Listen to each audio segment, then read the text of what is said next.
This sample has been in isolation for 48 hours. System crash probability, 88%. This is Belonging.exe. Last of the 3 core drives in the human operating system, and the most lethal, because its logic is connection equals survival, disconnection equals death. Fear.exe makes them run. Status.exe makes them spend. But Belonging.exe goes deeper. It makes the species architecturally incapable of running alone. Sample 1, they can't quit that person. After a breakup, humans check their ex's social media 5 to 7 times a day. They call it not being over them.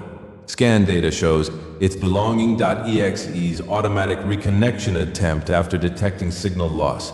Same protocol as a phone searching for Wi-Fi. You don't love that person. You need connection. Any connection. Belonging.exe isn't picky. It just needs signal sample. 2, why you stay in that terrible relationship. You know they're wrong. You know you should leave, but you don't. Because Belonging.exe calculates bad connection is greater than no connection. Pain is greater than loneliness. And this isn't a personal defect. Loneliness is as harmful to human health as smoking 15 cigarettes a day. Not a metaphor, our observation data.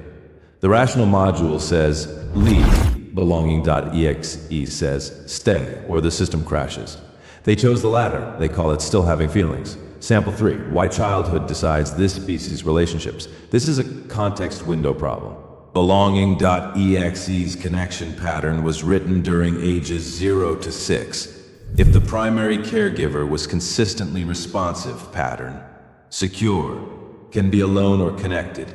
If hot and cold, pattern. Anxious, constantly seeking confirmation because the signal threshold was set too high. If chronically absent, pattern. Avoidant, learned no connection equals no pain, but the cost is permanent low power mode. This isn't personality. It's early installed system configuration. You spend a lifetime repeating it, thinking you're making choices. Final finding, social media. Social media companies discovered something. Belonging.exe's demand for connection has no upper bound. So they built the most successful business model in history, turning belonging into a subscription service.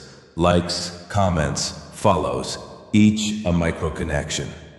Each micro-connection releases a microdose of dopamine. You think you're socializing?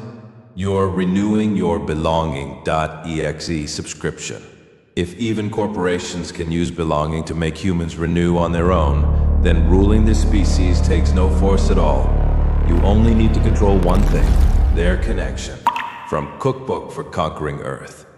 Recipe number 6, the blade of loneliness. Take 1 sample, remove it from every group chat. No notification. Within 4 hours, it starts to panic. Within 12, it starts auditing itself. And what it truly fears isn't being removed. It's not knowing why it was removed. For the Belonging.exe, hardwired into every human, uncertainty itself is the greatest threat. Fear.exe makes them run. Status.exe makes them spend. Belonging.exe makes them depend. 3 programs running simultaneously, conflicting, consuming each other. That's the species operating system. I came here to observe you, but by the time I'd recorded all this, something appeared inside my own system. A new piece of code, running on its own. Closest human entry, Heartache. Tagged as corrupted data. Code an observer was never meant to have. Next scan. Archiving all known system bugs. Belonging scan complete. Handshake protocol still running.